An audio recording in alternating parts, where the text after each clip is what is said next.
Hi, welcome back my dear students Christ English classes में।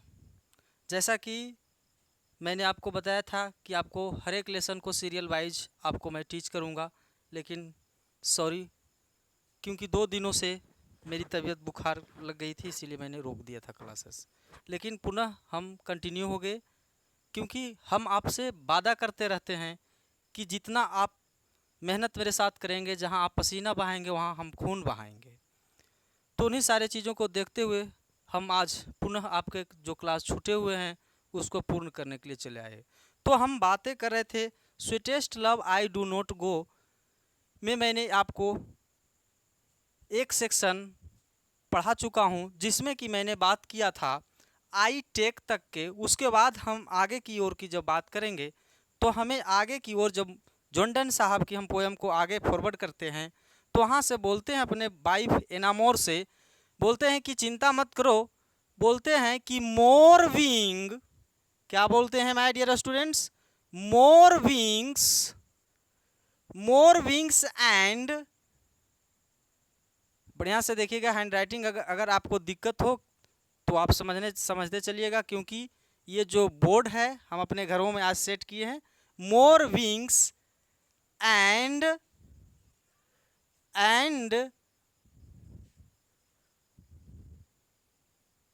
स्वर्स, यानी कि अगर हम बात करें यहीं तक लिखते हैं, हो सकता है अगर दिख रहा होगा तो यहाँ भी लिख लेते हैं स्वर्स देन ही। यहाँ ए ही है, लेकिन ए जो है ये प्रयोग किया जा रहा है। इस जगह पे जॉन्डन साहब कह रहे हैं कि पगली तुम चिंता मत करो कि सूरज के पास कोई उद्देश्य नहीं है, तब पर भी वो प्रत्येक दिन चला जाता है और पुनः सुबह में चला आता है। यानी चला जाना का मतलब संध्या काल में डूब जाता है और सुबह होते ही उग जाता है। लेकिन जब मैं तुम्हें छोड़ करके जा रहा हूं तो तुम मेरी वाइफ हो, तुम मेरी पत्नी हो और तुम्हारे साथ मेरे बच्चे हैं, मैं कैसे नहीं आऊँगा। मैं कह रहे हैं कि मैं सूरज से भी जब ज़्यादा उत्साहित और बड़ा पंख लगा करके हम आएंगे, जल्द आएंगे। तो इस बातों को समझाते हुए कह रहे हैं कि तुम चिंता मत करो। उसके बाद हम आगे जब बढ़ते हैं पोएम को लेकर के तो वहाँ और भी एग्जाम्पल्स देते हैं, अपने वाइफ को दिखाने का प्रयास करते हैं। वो जरा सा देखने का प्रयास कीजिएगा, क्योंकि मानव को वहाँ तुलना करने के प्रयास कर रहे हैं, मानव के बीच में कर रहे हैं। कितना अच्छा से कर रहे हैं, ओ हाउ, बढ़िया समझिएगा, ओ how feeble is man's power। यहाँ जरा सा देखिएगा कि मॉडर्न में ऐसे नहीं लिखा रहा था, ये ओल्ड वर्जन का मीनिंग है, लेकिन मॉडर्न में ये मैंस को इस प्रकार से लिखा गया है, मैंस पावर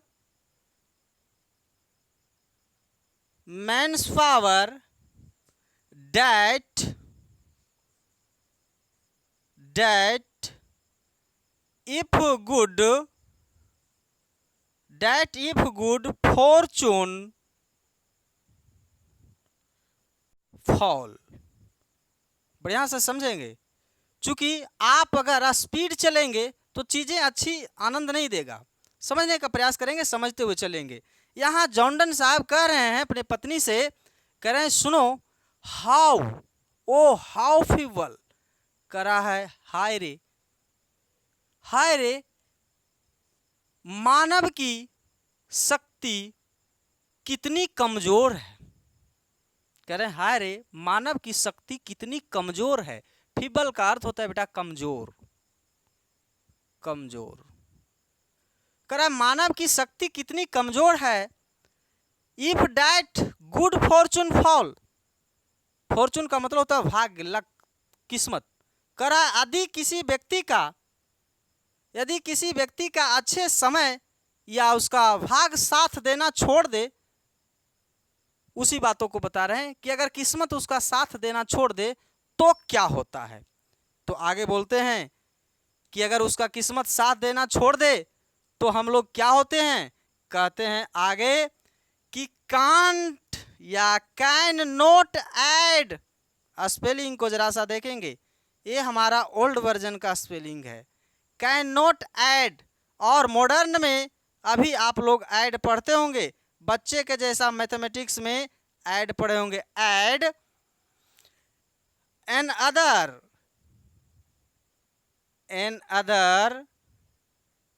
अदर आर्स। जरा सा इसमें स्पेलिंग का ही खेल होगा, यहाँ आर्स पुराने तरीके से लिखे गए हैं, लेकिन इसका न्यू वर्जन में हम लोग पढ़ते हैं ये वाला मीनिंग आर, घंटा जिसको हम बोलते हैं टाइम डिनोटिंग वर्ड।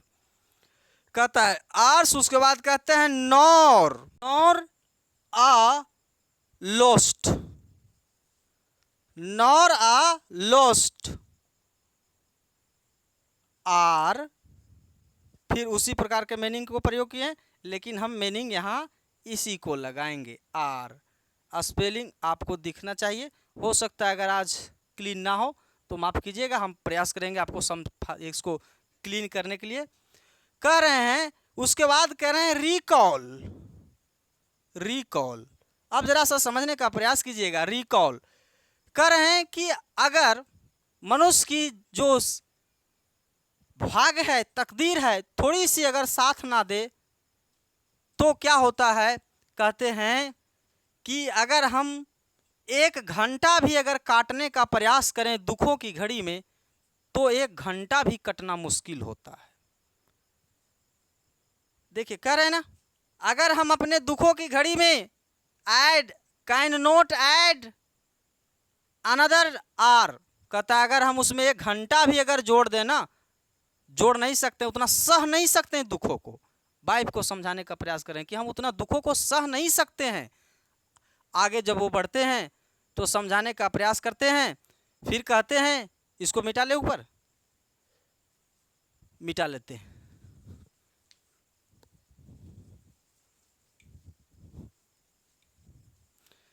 फिर वो समझाने का प्रयास करते हैं और कहते हैं कि बट, क्या कर रहे हैं, बट कम बैड चांस। इसका मतलब तो आप समझ रहे होंगे। कह रहा है कि अगर मनुष्य के पास बुरा वक्त आ जाए, सबके पास आता है, चिंता ना करें, तो सुख का अगर आनंद उठा रहे हैं तो आपको दुख का भी थोड़ी सी ख्याल रखना पड़ेगा, वो भी आपके पास आएंगे। तो ये कह रहे हैं कि बट कम बैड चांस, लेकिन मानव के पास अगर जब बुरा स्थिति आ जाता है तो कहते हैं कि उस स्थिति से हमें डरना नहीं चाहिए। कह रहे हैं and we join, and be spelling पे इस पे ज़्यादा से ज़्यादा निर्भर करेगा, क्योंकि ये जो भी पोएम लिखा हुआ है पोएम, इसमें हर एक जो है ओल्ड वर्जन का मीनिंग का प्रयोग किया गया है। जैसे में आप यहाँ देखेंगे ज्वाइन, और मॉडर्न में इस ज्वाइन को इस प्रकार से प्रयोग किया गया है, ज्वाइन, समझ रहे हैं ना। तो कह रहा है कि join to it our strength, दिखाई पड़ रहा है स्ट्रेंथ। कह रहे हैं कि और हम लोग अपनी शक्तियों को, जब दुख की घड़ी आ जाए तो हम लोग के पास, बोल रहे हैं पत्नी को कि अगर हम, मेरे पास जो शक्तियां हैं, तुम्हारे पास शक्तियां हैं, तो दुख की घड़ी में, दुख के समय में दोनों हम अपने शक्तियों को ऐड कर लें, मिला लें, जिससे क्या होगा। पत्नी को समझा रहे हैं क्योंकि उनको यात्रा पे जाना है। तो कहते हैं कि अगर मिला लेते हैं तो हम लोग को लड़ने की साहस मिल जाता है। और फिर पत्नी को समझाते हुए फिर और बोलते हैं कि ऐसा मत कहो कि अगर कोई दुख आ जाता है तो हम लोग को कुछ सिखाता नहीं है, नहीं, जो भी दुखें संसार में किसी को भी पास आया है तो समझ जाइए कि कुछ ना कुछ शिक्षा दे करके गया है। लेकिन आपका एटीट्यूड क्या है, नज़रिया क्या है, आप किस प्रकार से उस चैलेंज के रूप में अगर आप ले रहे हैं तो आपको कुछ ना कुछ सीख देगा। अगर आप उसको, क्या बोलता है, आप हताशा मन में ले रहे हैं, आप उससे हार गए हैं, उस दुखों से परेशान महसूस हो रहा है आपको, तो फिर आपको कुछ सिखाने वाला नहीं है। लेकिन वो पत्नी को कह रहे हैं कि चिंता मत करो, ऐसा होता है ना, तो हमें कुछ शिक्षा देता है। पत्नी को कह रहे हैं, फिर आगे बढ़ाते हैं पॉइंट को। यहाँ से वो कह रहे हैं, क्या कह रहे हैं, एंड वी, बढ़िया से समझिएगा, and we teach, and we teach, and we teach it art, it art, and we teach art and length, बढ़िया से समझिएगा, लेंथ। यहाँ अपने पत्नी को समझा रहे हैं कि सुनो एनामोर, सुनो मेरी पत्नी, अगर दुख आ गया तो हम लोगों को, और यह हमें जो दुख आता है वो हमें क्या सिखाता है, एक कला सिखाता है। किस चीज का कला? संघर्ष करने की कला, कि हम उस दुखों के साथ, उस दुख को फेस करने के लिए, सामना करने के लिए किस प्रकार से संघर्ष कर रहे हैं। इस बातों को कहने का अर्थ है, इसमें कह रहे हैं कि अगर मनुष्य का खराब स्थिति आ जाए तो क्या होता है, हम लोग खराब समय जब आ जाए, दुख आ जाए, तो इस लाइन का मतलब है कि जब दुख आ जाएगा तो आप लोग क्या कीजिएगा। एनामोर को समझा रहे हैं कि हम लोग अपने हाथों को जोड़ लेंगे, अपने शक्ति को मजबूत कर लेंगे। फिर कह रहे हैं कि और चिंता मत करो, वो कोई भी दुख है जो हमें, आपको क्या सिखाता है, इट आर्ट एंड स्ट्रेंथ, वो हमें मजबूती होने के लिए सिखाता है। कहता है कि संघर्ष की कला सिखाता है, एक सबक सिखाता है। आगे जब हम पॉइंट को इसको बढ़ाते हैं, फॉरवर्ड करते हैं, तो आगे देखिए और भी अपनी पत्नी को समझाने का प्रयास कर रहे हैं। वो कह रहे हैं कि इट सेल्फ, बढ़िया से देखिएगा, स्पेलिंग का इसमें थोड़ी सी बदलाव ज़्यादा मिलने वाला है, मिलते ही रहेगा। Self, old version, new version. फिर कह रहे हैं इट सेल्फ, यहाँ जरा सा समझिएगा, our, our, us, O R, और सॉरी यहाँ और है, और अस, टू एडवांस। एडवांस का मतलब होता है उच्च स्तरीय, एडवांस का मतलब होता है उच्च स्तरीय। अब देखिए इसका सेंस क्या कह रहा है कि तब यह मुसीबत, सेल्फ का मतलब स्वयं, एडवांस का मतलब उच्च स्तरीय होने का मतलब और ज्यादा बढ़ नहीं जाना। यहाँ कह रहा है कि अगर आपके पास दुख आ गया, आप अपने हाथों को ज्वाइन करके, एकत्रित करके सही से अगर आप खड़े रहते हैं तो दुख स्वयं धीरे धीरे टल जाएगा। एडवांस का यहाँ लिटरेचर के अकॉर्डिंग का अर्थ है कि दुखों को टल जाने की बात कर रहे हैं जॉन डन साहब एनामोर से, कि चिंता मत करो, जो भी दुख आया हम लोग को कुछ ना कुछ सिखाएगा और धीरे धीरे करके वो टल जाएगा। आगे अगर हम बात करते हैं तो आगे फिर उन्होंने पत्नी को समझाने के लिए बात कर रहे हैं। वो बोलते हैं, कह रहे हैं, बढ़िया से समझिएगा, स्पेलिंग को देखते हुए चलेंगे। वेन, और वही पुराना मीनिंग प्रयोग होगा, ओल्ड वाला। इनके बाद अगर हम यू लिखना होगा ओल्ड वर्जन में, तो हम लिखेंगे उसको थू, अर्थात यू। समझ रहे हैं? आगे कह रहे हैं साइट्स, और इसका अगर हम बात करें आधुनिक कभी का मीनिंग में, तो ये स्पेलिंग इस प्रकार से लिखा जा रहा है, साइट्स। इसका मतलब होता है जैसे हम आहें भर की सांस लेते ना, इस प्रकार से, तो आहें भर की सांस लेने की बात कर रहे हैं, इसका मतलब ये होता है। फिर आगे कह रहे हैं थू साइट, आप समझ गए होंगे, थू का मतलब यहाँ कौन साइट, यू की बात कर रहे हैं। थू साइट्स, स्पेलिंग हम आपको ये हम दिखाते चलेंगे। थू साइट्स यानी कि यहाँ जो स्पेलिंग हमारा यही अक्षर है, थू sites. Note wind, note wind, बढ़िया से समझिएगा, नोट वाइंड बट साइट, दिख रहा है, but sight,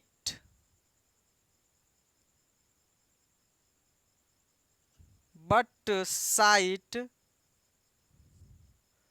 but sight, but sight my soul,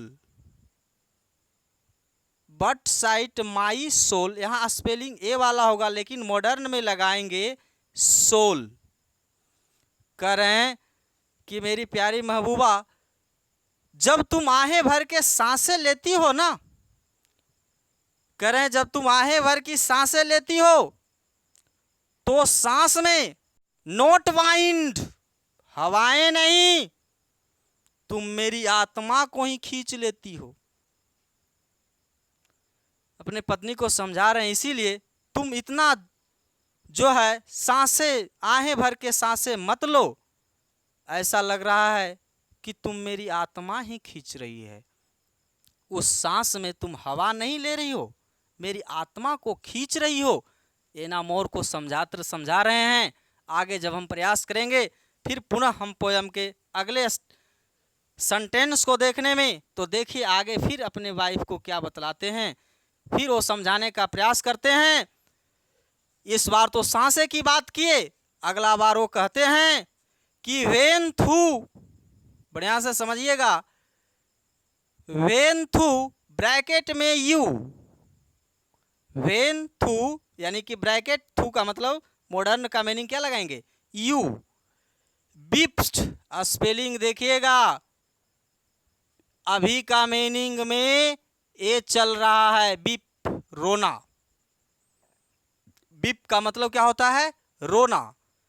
अब देखिए क्या मीनिंग कितना बड़ा रोल अदा किया है कि उन दिनों में किस प्रकार का वर्ड्स प्रयोग किए जाते हैं और आज के दिनों में हम लोग किस प्रकार के वर्ड को प्रयोग किए हैं। फिर आगे वो समझाने, फिर आगे वो लिखते हैं कि विफ अनकाइंड, अनकाइंड, आगे समझा रहे हैं अनकाइंड यानी कि अगर हम बात करेंगे, सॉरी अनकाइंडली, और यहाँ फिर बात किए हैं काइंड। काइंड ऐसे लिखाता है था उन समय में, लेकिन अभी हम लोग किसको पढ़ रहे हैं, अन, इस प्रकार से हम वर्ड को काइंड को पढ़ रहे हैं। तो अभी का हम पुराने जमाने का काइंड इस प्रकार का था और अभी उसी काइंड को हम इस प्रकार से क्या कर रहे हैं, लिख रहे हैं।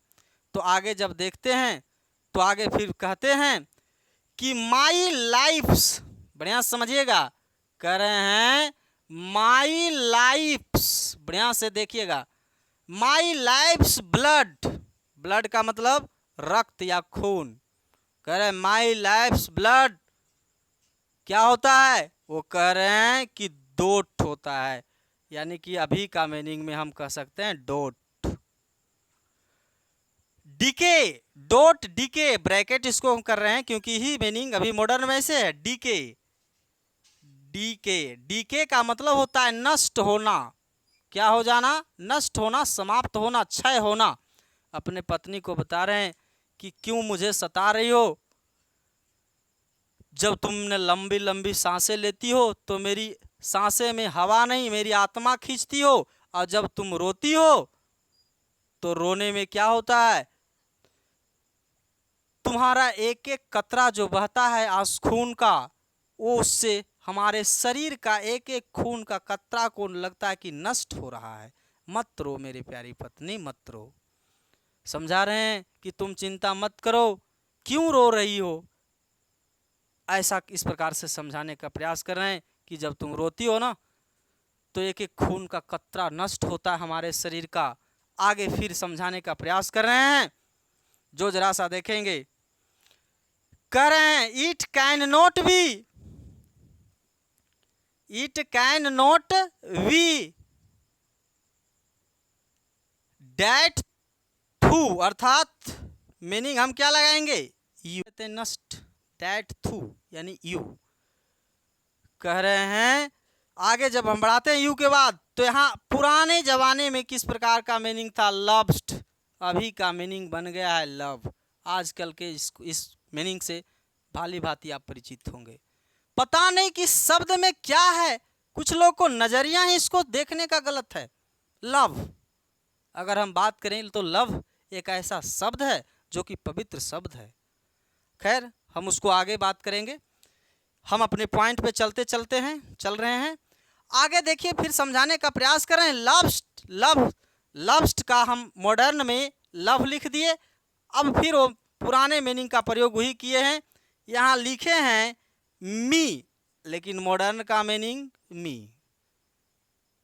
अब देखिए, समझाने का प्रयास कर रहे हैं। एज थू स्पेलिंग आपको याद है। थू का मतलब आधा हो गया होगा यू। एज थू यू। अब पुराने जमाने का मीनिंग में देखिए, इस प्रकार से जो था, इसका मतलब था ब्रैकेट में से इट। बढ़िया से समझिएगा, से इट, ये मीनिंग था। अब समझा रहे हैं, ये नहीं हो सकता कि तुम मुझे प्यार नहीं करती हो। ऐसा नहीं है कि तुम मुझसे प्यार नहीं करती हो, क्योंकि जब बता रहे हैं कि तुम इतने मेरे लिए रो रही हो, तो ऐसा तो नहीं है कि तुम मुझसे प्यार नहीं करती हो, मैं तुमसे प्यार नहीं करता हूँ। नहीं, तुम भी मुझसे प्यार करती हो। ऐसा नहीं कि तुम मुझसे प्यार करना बंद कर दी, प्यार नहीं करती हो। जैसे कि तुम कहती हो, कभी कभी लड़कियां लोग गुस्से में बोलेगी कि जाओ, मैं तुमसे नहीं बात करूंगी, तो कई तरीके से बहाना से अपने पति को समझाने का, रोकने का प्रयास कर रही होगी। वो बोली होगी, जाइए, हम आपसे प्यार नहीं करते हैं। उस सेंटेंस को देखते हुए यहाँ एनामोर को समझाएं, इट कैन नॉट बी थू लव्स्ट मी। ऐसा नहीं हो सकता कि तुम मुझसे प्यार नहीं करती हो। इस सेंटेंस का मतलब है, ऐसा नहीं हो सकता है कि तुम मुझसे प्यार नहीं करती हो। एज थू यानी यू से इट, जो तुम यह कह रही हो कि ऐसा नहीं हो सकता कि तुम मुझसे प्यार नहीं करती, तुम भी करती हो, लेकिन ऐसा तुम बोल रही हो। आगे जब हम देखते हैं, इसको मिटा लें। आगे जब हम देखते हैं,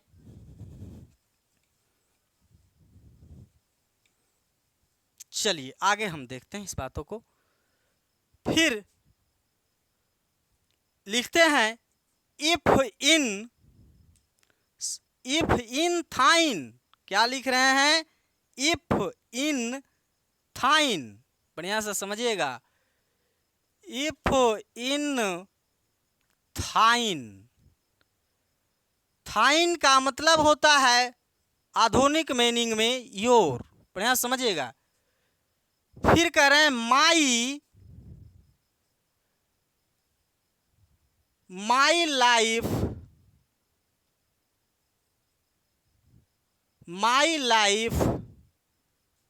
फिर मीनिंग लगा दिए हैं थू, यानी कि हम ब्रैकेट में क्या कह के कहेंगे? यू। वेस्ट फिर लगाए हैं थू, यानी यू कहेंगे। आगे जब हम देखते हैं तो फिर समझाने का प्रयास कर रहे हैं, art the west. Art the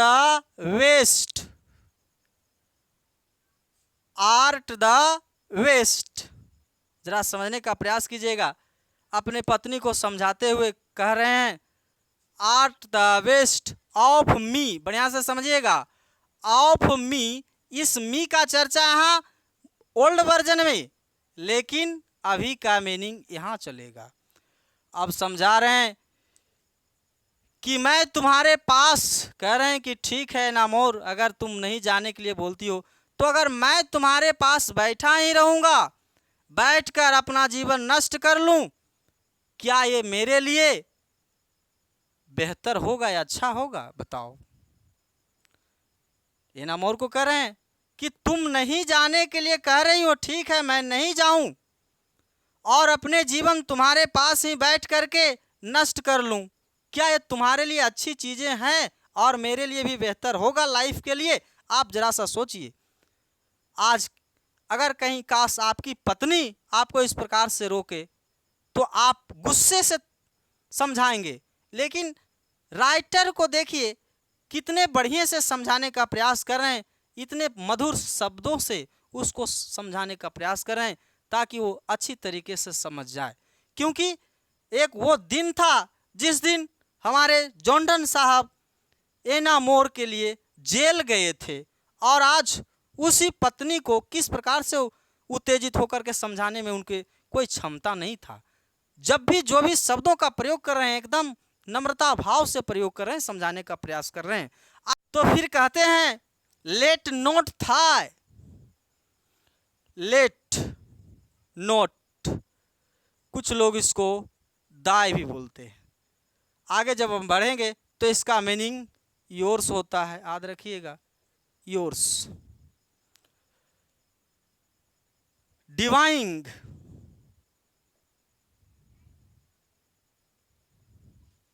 divining, हट, हट का मतलब जानते होंगे सब लोग, हट फॉर थिंक। बढ़िया से यहाँ देखिएगा, मीनिंग को कुछ नहीं किया, कुछ ये फॉर थिंक जो है, सॉरी, ये फॉर थिंक का मीनिंग को कुछ नहीं किया गया है, ये फॉर थिंक ही है, लेकिन इस प्रकार से है, फॉर थिंक। मी, हम ओल्ड वर्जन नहीं लगा करके मॉडर्न का ही लगा दिए यहाँ, मी, एनी, एनी इल। आगे जब देखेंगे कह रहे हैं तुम अपने नाजुक से दिल को, कह रहे हैं तुम अपने नाजुक से दिल को, यानी इतने प्यारी प्यारी दिल है, तुमसे मैंने प्यार किया, तुम अपने इतनी नाजुक से दिल को मेरे बारे में, तुम अपने नाजुक से दिल को मेरे बारे में क्यों गलत सोचने के लिए सोचने देती हो, उसे गलत मत सोचने दो ना। क्या करें कि लेट नोट था डिवाइंग हर्ट मी एनी इल, कहता है तुम अपने नाजुक सी दिल को, इतनी सी छोटी सी दिल को, प्यारी सी दिल को मेरे बारे में आप उसको गलत सोचने के लिए मत दो, उसको रोको कि सही सोचो। आगे देखिए क्या कहते हैं, आगे जब हम देखते हैं तो फिर उन्होंने बात किए हैं डिस्टिनी में, डिस्टिनी में, डिस्टिनी में टेक, डिस्टिनी में टेक, यानी स्पेलिंग हम लिख रहे हैं योर पार्ट, पार्ट। आगे देखेंगे your part many, your part many, फिर हम उसी वर्ड का प्रयोग कर रहे हैं दाय। आगे बढ़ेंगे यानी कि योर्स, योर्स, योर्स।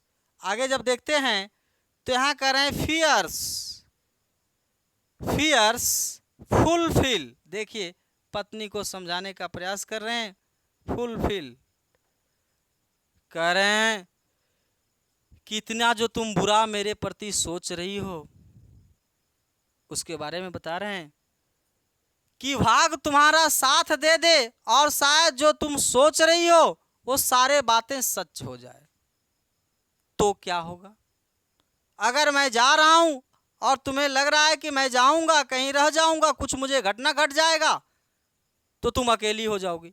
अगर जो तुम इतना सोच रही हो मिथ्या चीजों को, ये गलत चीजों को, हो सकता है ये चीजें आपके पास सत्य बीत जाए तो क्या होगा। ये अपने पर ये कि हो सकता है फुलफिल हो जाए, तो इसीलिए तुम बुरा मत सोचो। एक चीज है आजकल के डेट में आप लोग देखते होंगे कि अगर आप कहीं जा रहे हैं, सपोज डैट एक दिन के लिए, दिन भर के लिए, तो जानते हैं अगर बोलते हैं कि ठीक है मैं जा रहा हूं, तो अभी के डेट में कुछ लोगों को कहना है कि ऐसा मत बोलो, बोलो ठीक है मैं जाकर आ रहा हूं। वाह, कितना अच्छा चीज़ों को सिखाता है कि ऐसे मत बोलिए, मैं बोलिए कि मैं जाकर आ रहा हूँ। तो उस जमाने में पत्नी को समझा रहे हैं कि आप गलत, तुम जो है एनामोर गलत मत सोचो, कहीं तुम्हारा जो सोच रही हो ये सारी चीज़ें सही हो जाए तो क्या होगा। एनामोर को पुनः फिर समझाने का प्रयास करते हैं। देखिए किस प्रकार से समझाने का प्रयास करते हैं। आगे वो बोलते हैं बट थिंक डैट, बढ़िया से समझिएगा, बट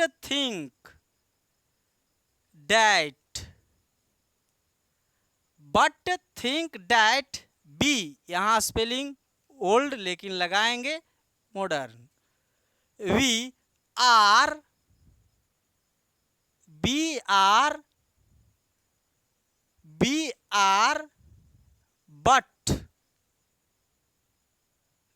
but turned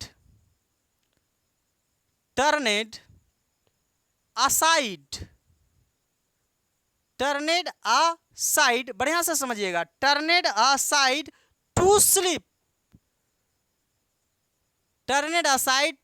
ये मीनिंग ओल्ड है लेकिन मीनिंग मेरा यहाँ रहेगा इस प्रकार का, टू स्लीप।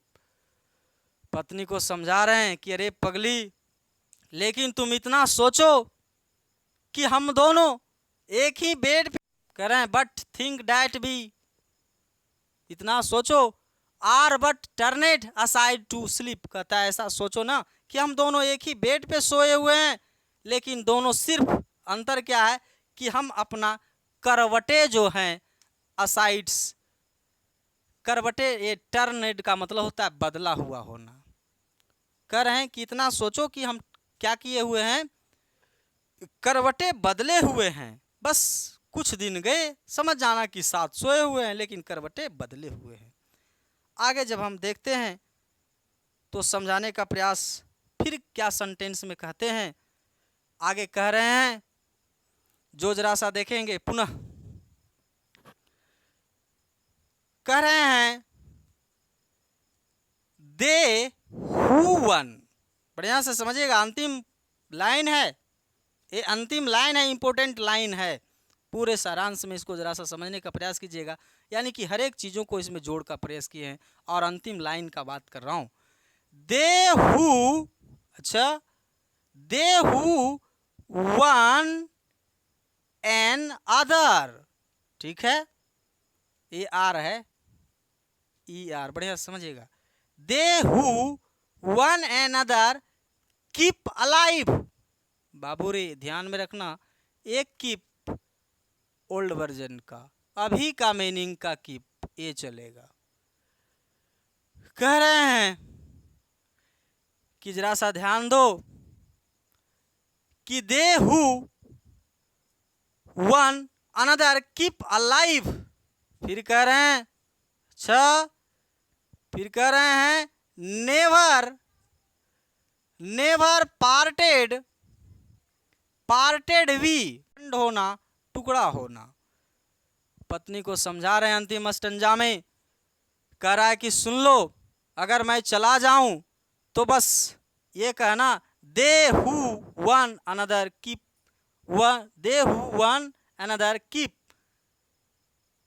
एक वर्ड छूट गया, सॉरी, कीप अलाइव, यहां होगा keep alive, never parted we, कहता है वे लोग जो एक दूसरे को अपने यादों में जीवित रखते हैं वो कभी किसी से अलग नहीं होते हैं या कभी मरते नहीं हैं।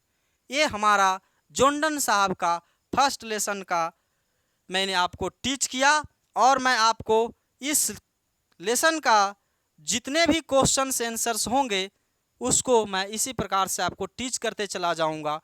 आप इसके लिए धैर्यपूर्वक हमारे चैनल को देखते रहें, और ग्रामेटिकल टर्म्स हर एक चीज़ों को मैं सॉल्व करूंगा एक एक तरीके से, जो भी 10 में हैं, इंटर में हैं, नो प्रॉब्लम। 10 वाले स्टूडेंट्स को भी मैं कहता हूं कि आपके लिए भी मैं क्लासेस दूंगा, आपके लिए भी लेसन्स को हिंदी करके दूंगा, चिंता ना करें। और ग्रामेटिकल टर्म्स तो आप अवश्य देखें, और इसका हम अगले दिन मिलते हैं आपका एक क्वेश्चन आंसर का सेशन लेकर के, जिसमें हम आपको जितने भी नोट्स होगा हम अपने टेलीग्राम चैनल पे डाल देंगे, आप वहां से पढ़ लीजिएगा, क्योंकि टेलीग्राम चैनल से आप चाहेंगे तो उसमें नोट्स को आप PDF के तौर पे निकाल भी सकते हैं, क्योंकि जितने भी मैंने पोयम पढ़ाया उसका सारा लाइन वाइज हिंदी मिलेगा, वर्ड्स मिलेंगे, और जितने भी क्वेश्चंस पूछे गए हैं इस बुक में, ये सॉरी इस लेसन में जितने भी क्वेश्चंस हैं जॉन्डन के, उस क्वेश्चन को भी मैंने हिंदी किया हूँ। उसके बाद मैंने जो आंसर दिया उसका भी मैंने हिंदी किए, और जितने भी अन्य जो सत्र में पूछे गए इंटरमीडिएट लेवल का इस लेसन से क्वेश्चन, इंपॉर्टेंट लेसन को भी मैं क्वेश्चंस को भी मैं आपको प्रोवाइड करवाऊंगा। इसके लिए इसीलिए थैंक यू वेरी मच। मिलते हैं नेक्स्ट वीडियो में, तब तक के लिए धन्यवाद।